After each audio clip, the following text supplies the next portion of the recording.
Good morning. Good morning. Hey, I can hear myself. That's a good sign. Welcome to First Unitarian Church of Salt Lake City. It's so good to see you.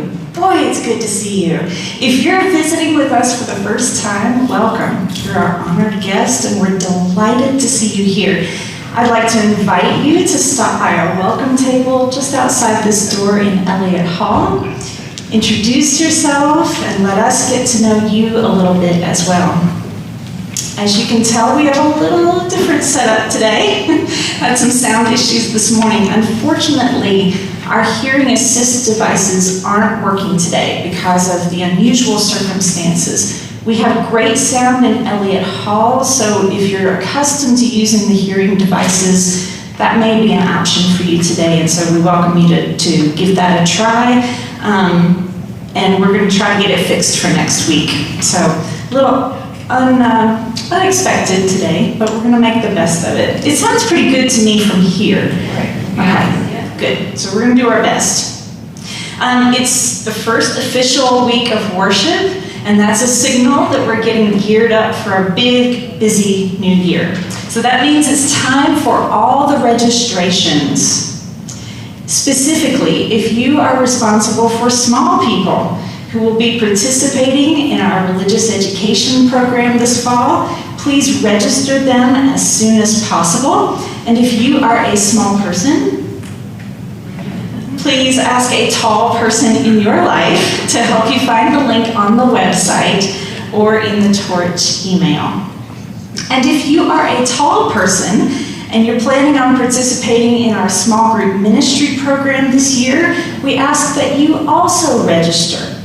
Even if you want to be in the same group as last year, even if you have been in the same group since the Clinton administration, we ask everyone to register every year. That way we know who's in what group.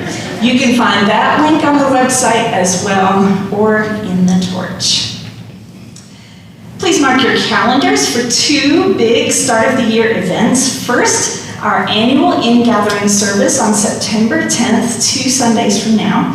That's when we'll start having two services again, 9 and 11. And after the 11 a.m. service, we're going to have a big potluck outdoors to celebrate. Then on September 24th, that's our annual activities fair after both services. It's a great opportunity to see what our teams are up to this year and decide how you'd like to get involved in the community life of our church. If you just can't wait to get involved and you want to get busy right now, we are always looking for folks to sign up to greet the door for worship, make coffee, and serve at the welcome table. And all of our hospitality teams are now signing up through Breeze, so it's easier than ever to get involved. Now, let us settle our hearts and minds for worship. We locate our bodies in this space. We locate our breath inside our bodies. We locate the universe inside our breath. We open ourselves to the moment, to what we may receive, and to the community that receives us.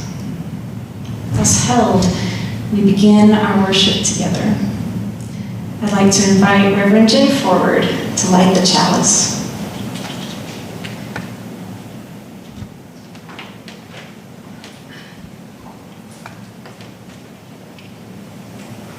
Good morning. Good morning. As Unitarian Universalists, we mark our time together with the symbol of the flaming chalice. Unitarian Universalism is not a static faith. We are a faith that believes in transformation. And the flame is a symbol of transformation. As I light this chalice before me, I invite all of us to imagine ourselves as the flame. And as the flame before our eyes transforms oxygen into energy, may we imagine how we might transform our beliefs into actions that will change our world.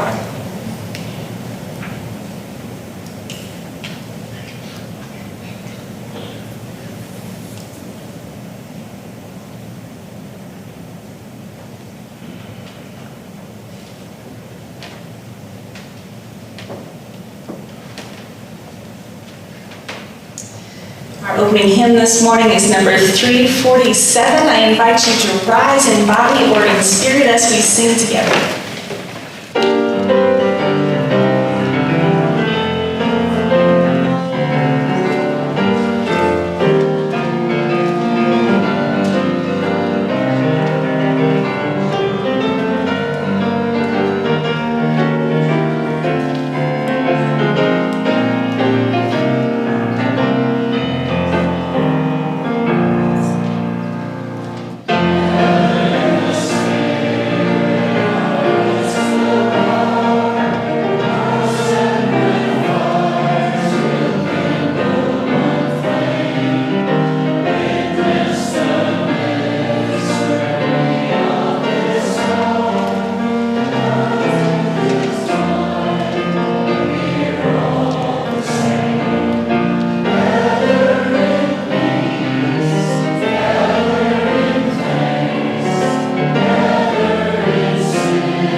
I invite you to join me in meditation this morning. First, I ask you to close your eyes if that feels safe and comfortable to do so. And take a deep breath in through your nose and out through your mouth. I want to hear it this time. Take a deep breath in through your nose and out through your mouth. Excellent. We're going to do that again, and this time on your inhale through your nose, draw your shoulders up towards your ears as high as you can get them. Exhale out your mouth, release your shoulders, let them fall. We'll do that again with the movement. Inhale, lift the shoulders up high. Exhale, sigh, let the shoulders release down the back. One more time together. Inhale, lift. Exhale, release the shoulders. And feel like you can let your whole body release into whatever you're sitting on. For most of us, it's the pews. Some of us are sitting in chairs or on a stool. You can breathe normally now, but allow the exhales to feel released just a little bit more. See if you can give any more of your weight to what's underneath you. To the pew, to the chair, ultimately it's to the earth.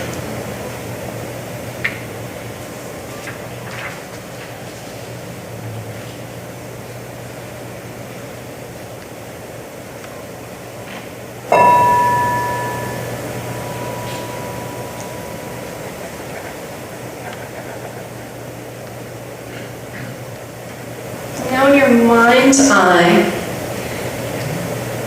I invite you to picture someone you love. No question at all about it. You love this person. Picture what they're wearing. Picture their facial expression. And silently in your heart, say to this person, may you be safe, may you be happy, may you be healthy, may you live with ease.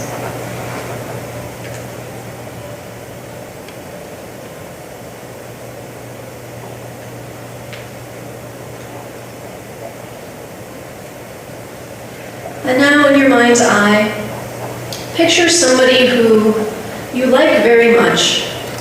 You might even say that you love them, but they're not the first person you would think of. Somebody a little farther removed. Picture what they're wearing, picture their facial expression. And say silently to them in your heart, may you be safe, may you be happy, may you be healthy, may you live with ease.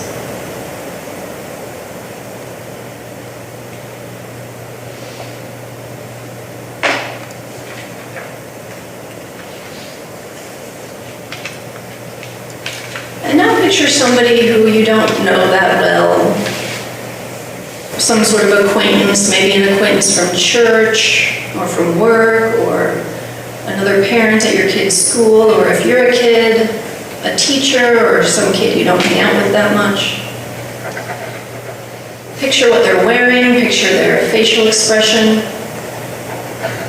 And now say silently in your heart to this person, may you be safe, may you be happy, may you be healthy, may you live with ease.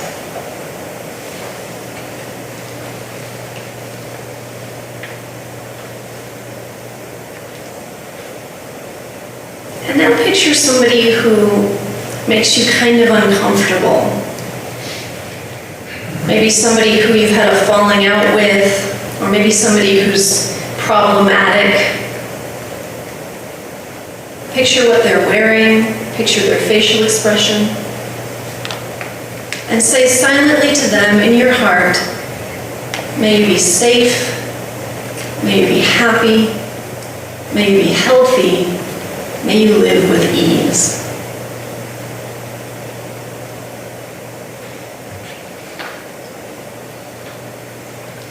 And now picture somebody you really don't like. Someone who makes your skin crawl.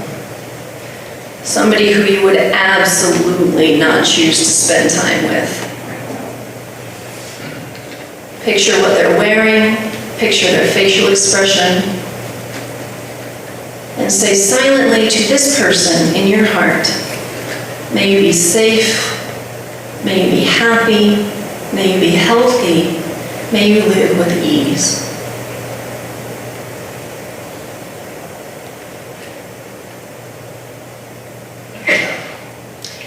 And now picture the whole world, all 7 to 8 billion people.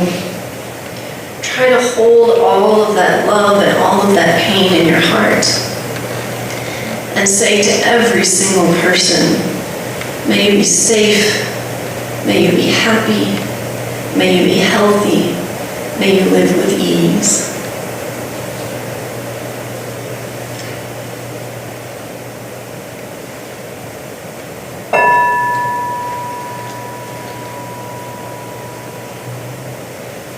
Now open your eyes and look at your fellow congregants and friends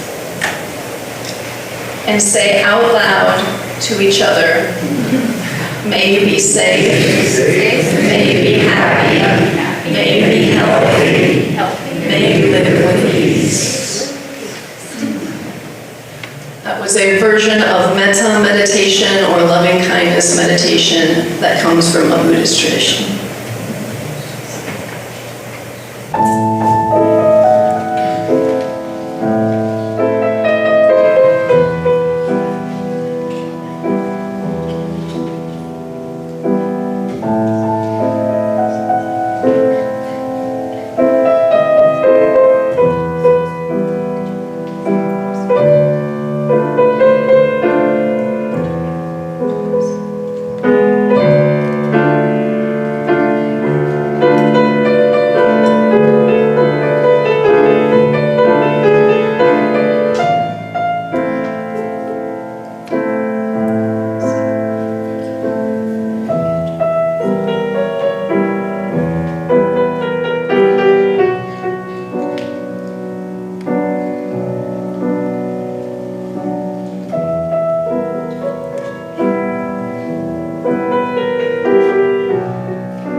Friends, as we begin a new year together, we imagine all the things that we might accomplish together this year.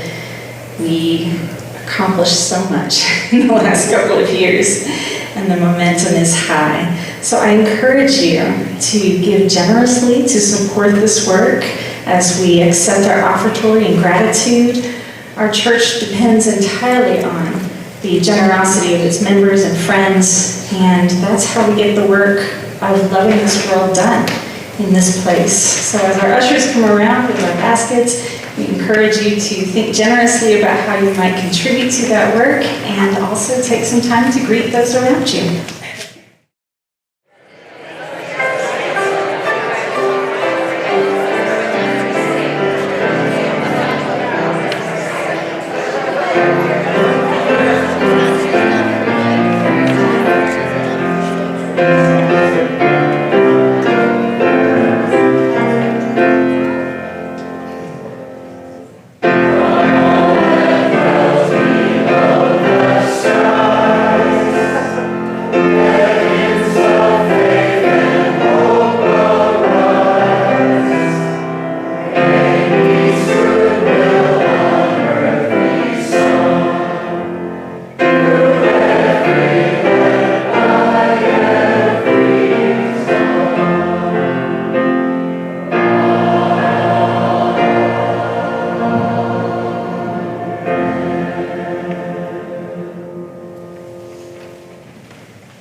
Kind of feels like the first day of school today.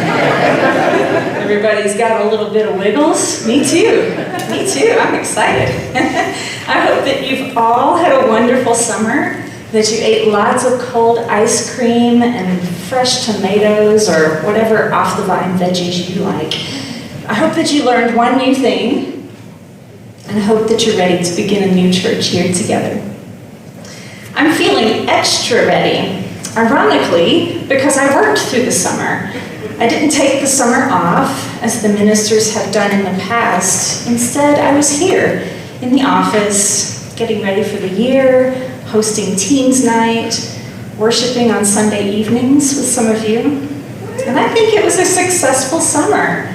We had Summer Forum, was a great success yet again. Thank you all who came to Summer Forum, and thank you to all the volunteers who organized that. We donated over 400 pounds of food to Crossroads Urban Center for their 600? Oh, did it go up? Woohoo, 600. That's amazing. Good for you. We had good attendance on Teens Night. We had a couple of good cleanups that got the church looking a little more spiffy. We got the pew covers dry cleaned. Okay? Like, just take a look under you and see how cool that is. So I'm really proud of what all we've accomplished this summer. Of course, I also made some time for fun. I hope you did too. And I made some time for professional development. I attended our association's General Assembly, which I'll tell you more about next week.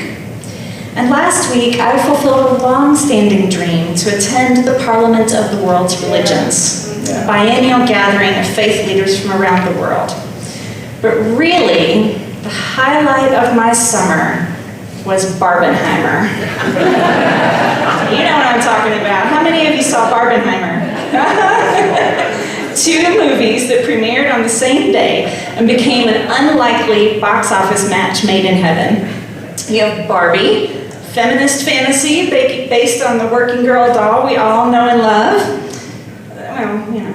And Oppenheimer, the story of the father of the atomic bomb.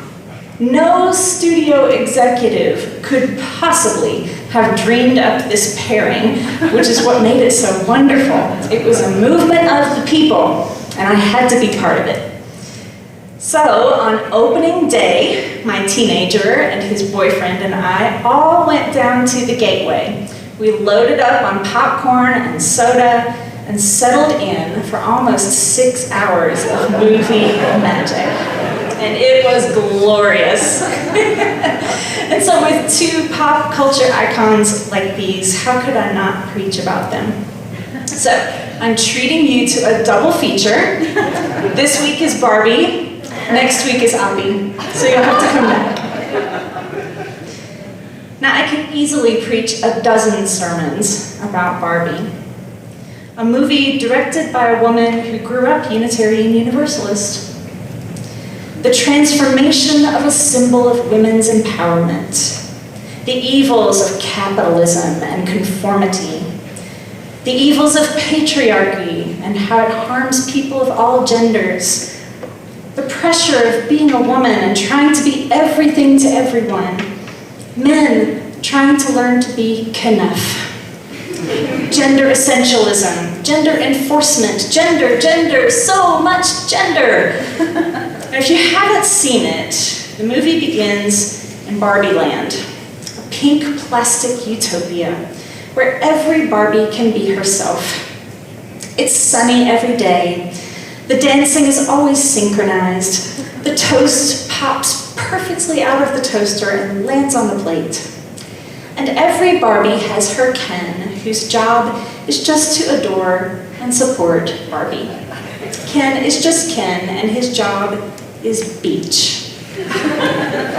Everything is perfect until one day Barbie asks out of the blue, "Do you guys ever think about dying?"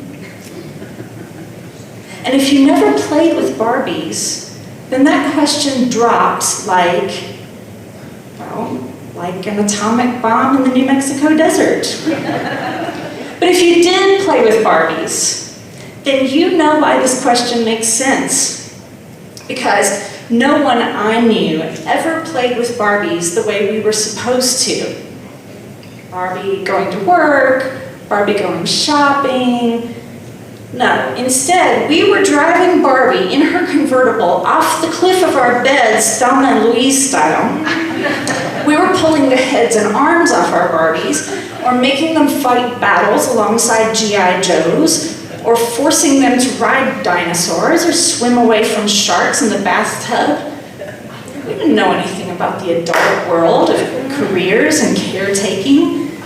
So the worries of our parents, conservative parents worrying about their daughters wearing miniskirts and becoming lesbians, or liberal parents worrying about their daughters becoming empty consumers shackled in outdated gender roles, all of these worries were completely unfounded.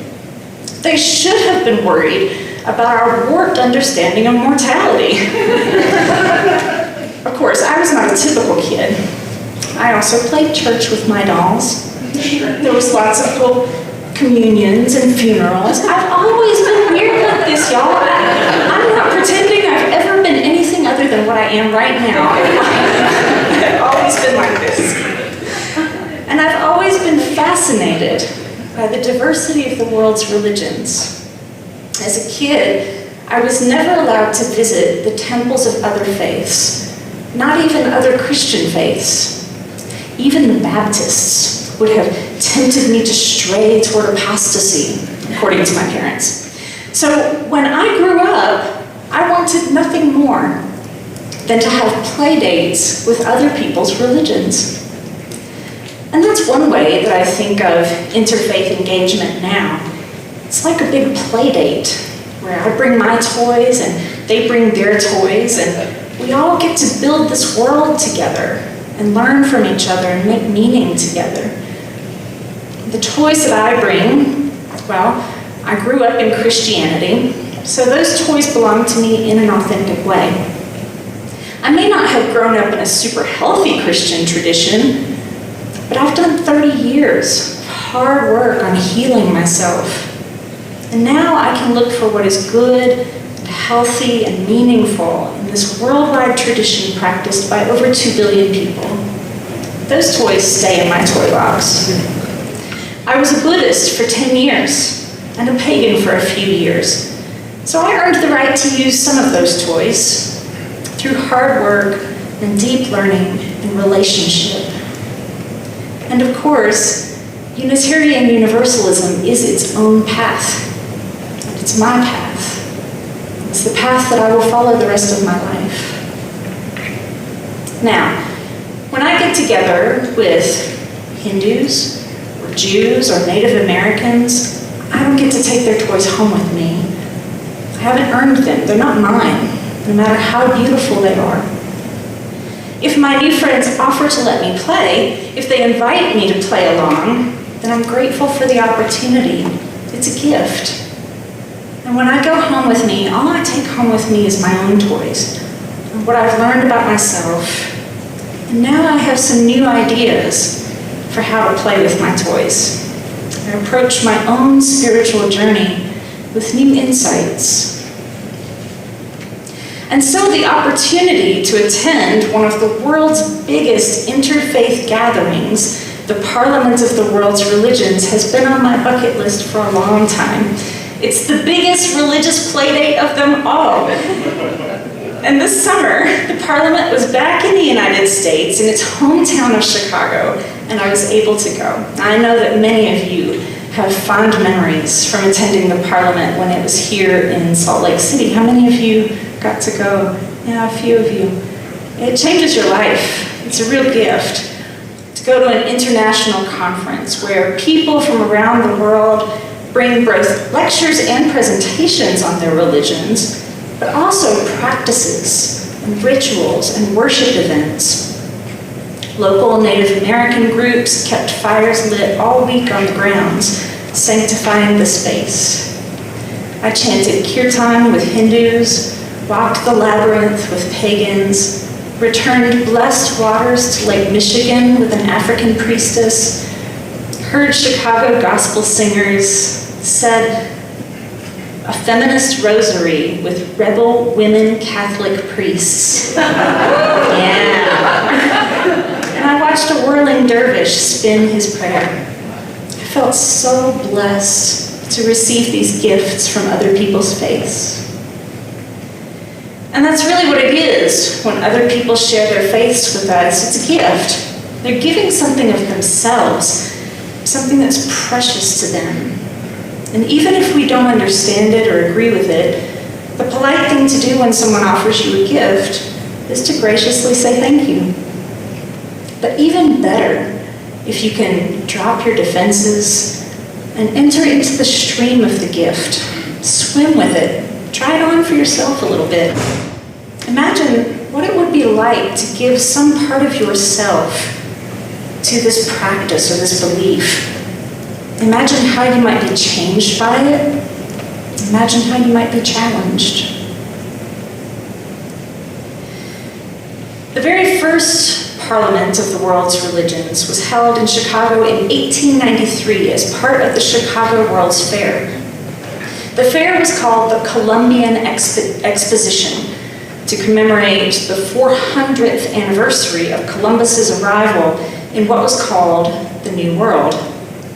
The city spared no expense in building the White City, a series of Greek Revival buildings designed to present post-Civil War America as an industrial powerhouse. Now, you probably have enough clues at this point to figure out the nature of the Columbian Exposition. In a word, racist. Columbus was lifted up as the prestige saint of the Americas. The fair was understood and even marketed as a triumph of white men. And as you might guess from the name, the White City was absolutely off limits to people of color, except for the Asian guests of the Parliament of the World's Religions. They had been invited by the organizers to represent the religions of the world, and yet there was a confident Christian supremacy hanging over the event. Many of Chicago's Protestant and Catholic leaders attended, including Unitarians and Universalists who were prominent among the organizers. The event was seen as radical at the time because the representatives from the Asian religions were allowed to speak as though their religions were equal to the Western ones. And yet, among the Westerners, there was an unspoken certainty that all religions are really one, they're equal, and eventually they would all come to see Jesus as the Savior of them all. It was clear, however, from the powerful speeches the Asian leaders delivered at that very first parliament, that they did not share that understanding, that they would all be redeemed under Jesus. They were doing perfectly fine without Jesus, thank you very much. The plastic interfaith utopia imagined by the white Christian organizers was shattered. The disillusionment was so strong that another parliament of the world's religions would not be convened until 1993, 100 years after the first one. We still sometimes hear this idea from well-meaning people who admire the world's religions with holy envy. The idea that all the world's religions are really the same deep down. Or even the idea that there's really only one God that all the religions share. And that's a dangerous idea, because it glosses over real differences among religions. Believing that deep down all religions are really the same leaves us surprised when conflict arises and unprepared to manage it gracefully. All religions are not the same. They don't have to be. And there will be times when we have fundamental disagreements with people of different faiths. We have to stay rooted in our own values so that then we can reach out with curiosity and wonder to find out what common ground we do share. When Barbie drives out of Barbie land into what we experience as the real world, she encounters a world of patriarchy and climate change and mortality. That pink plastic perfection she's used to is nowhere to be found. And yet, by being curious and open to experience, she's able to find beauty and connection even in this unfamiliar and unsettling place. Like Barbie, we can acknowledge differences without trying to eliminate them or smooth them over. We can be curious about another culture, look for the best in it, and go home wiser, braver, and better for the experience.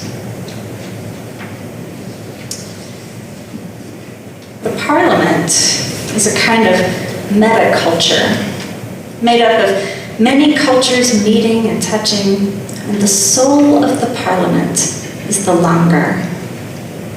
The Sikh community shows up big for the Parliament. I mean, there were hundreds of Sikh people there, and they bring with them the religious practice of Langar, the communal meal which was introduced by the founder of Sikhism, Guru Nanak, over 500 years ago. At that time in India, people of different castes and social standing were strictly forbidden from eating meals together. The Guru, however, taught that all people are equal before God. And so he established the Langar, the meal of equality, where all people sit at the same level on the ground, eat the same food, and are served with the same dignity. Sikhs believe that by serving anyone who comes, they are serving God, God's self. And so we at the Parliament were invited to the Langar tent each day. We took off our shoes and covered our heads and sat on carpets in long rows facing each other. Some days I sat with friends, some days I sat among strangers. Each day, thousands of people were fed heaps of delicious vegetarian food while listening to beautiful sacred music played by live musicians. And as we left, we would thank our hosts and they would reply, "No, thank you, thank you, thank you for coming."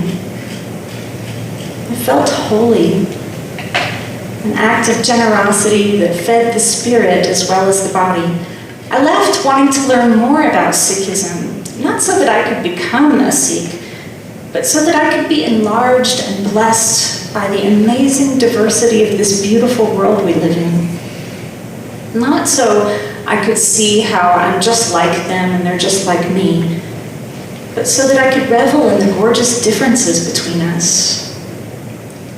And the longer was a reminder that the real value of religion is not in what we believe, but in how what we believe inspires us to serve others. Am I inspired to service by what I believe? If not, why not? Are you inspired to service by what you believe? A Unitarian Universalist church is like a little parliament, I think. Many people here with not just different beliefs, but different cultures, different experiences. What a gift that we all get to learn from each other. We don't all have to believe the same thing. We couldn't if we tried. We are not here trying to create a perfect plastic utopia where everything is perfect and happy.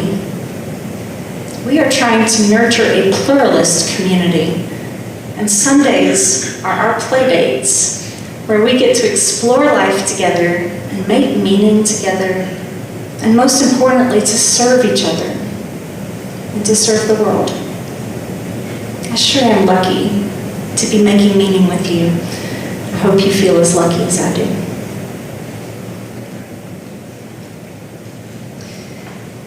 We'll close today with number 1026. It's in the teal hymnal. And you know, on the third verse, I like to use people instead of leader as a practice of making room for lots of genders. And if you feel so moved, you might do the same. Please rise in body or spirit and join me.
At the conclusion of this service, I'm going to run out that door and I'm going to start a slideshow where you can see some of my pictures from the Parliament.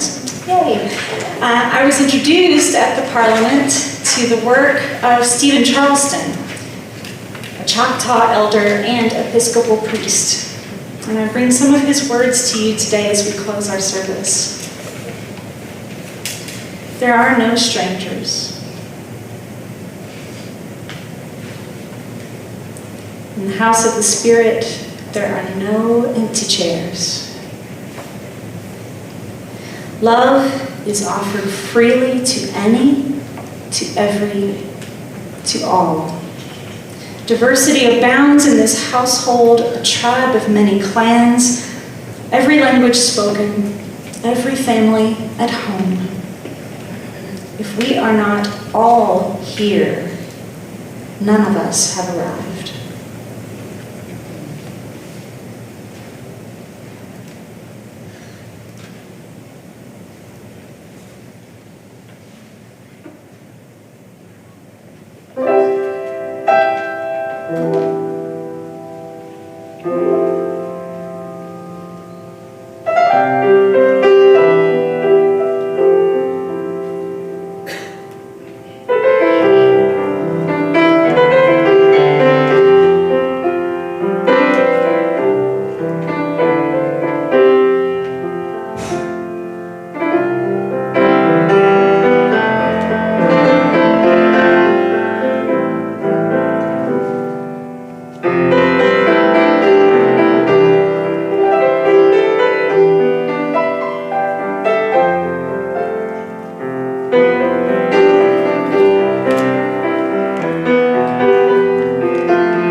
Eilish, thank you.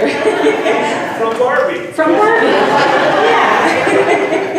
So if you haven't seen Barbie yet, now you have a little something to look forward to. Thank you. It's good to be making music in church with you again. Jay, Reverend Jay, thank you. And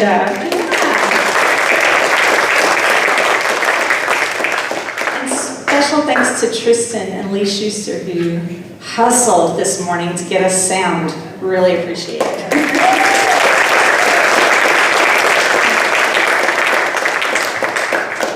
And thanks to all of you for coming. Thanks to our volunteers. Please stay for some coffee and enjoy the slideshow.